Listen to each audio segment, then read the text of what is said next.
Sudarlun, Wakil Ketua DPRA T. Irwan Johan ST meresmikan gedung baru Koperasi Sari Makmur Harian Serambi Indonesia yang beralamat di Jalan Raya Lambaru, kilometer 4,5 Desa Menasah Manyang, PA Ingin Jaya.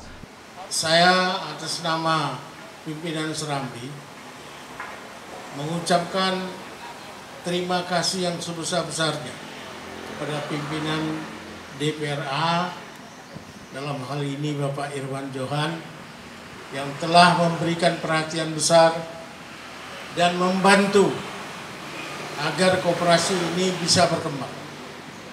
Jadi sekarang kita melihat kenyataan bahwa dana aspirasi yang dikelola di DPRA sudah menunjukkan manfaat yang besar bagi pertumbuhan masyarakat.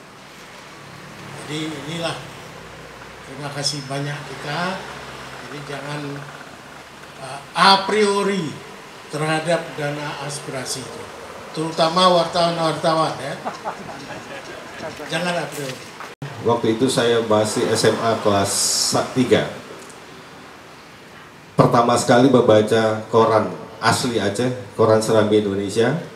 Masih terngiang bagaimana bentuk wajah Serambi pada saat itu. Dan sampai kemudian selamat SMA, saya kuliah di Surabaya. Saya juga berlangganan koran Serambi Indonesia walaupun berada jauh di Surabaya.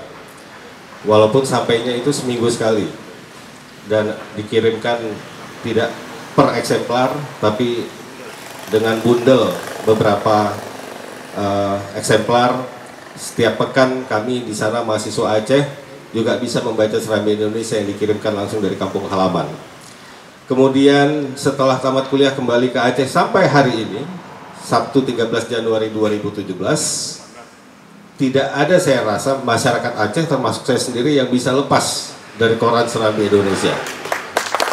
Menjadi teman sehari-hari, menjadi sahabat saat sarapan pagi. Tidak baca Serambi sehari rasanya badan tidak enak, ada yang kurang. Dan itu merupakan bentuk dukungan yang luar biasa dari teman-teman di Serambi Indonesia terhadap pembangunan Aceh, terhadap masyarakat Aceh. Jadi saya kira sudah pada tempatnya, sudah sepantasnya apabila rakyat Aceh mendukung anggaran atau dana-dana pajak yang mereka berikan kepada pemerintah Aceh untuk kemudian disalurkan bagi pembangunan gedung Koperasi Sari Makmur ini. Peresmian gedung yang ditalangi dari dana APBA 2017 melalui aspirasi Dewan ini juga dihadiri Kabid Kelembagaan Dinas Koperasi UKM Aceh Marzuki, Kepala Dinas Koperasi UKM dan Perdagangan Aceh Besar Taufik SH, Pemimpin Umum Harian Serambi Indonesia Haji Samsul Kahar, sejumlah redaktur dan wartawan serta karyawan Harian Serambi Indonesia di Banda Aceh. Dari Banda Aceh, Budi Fatria, Serambion TV.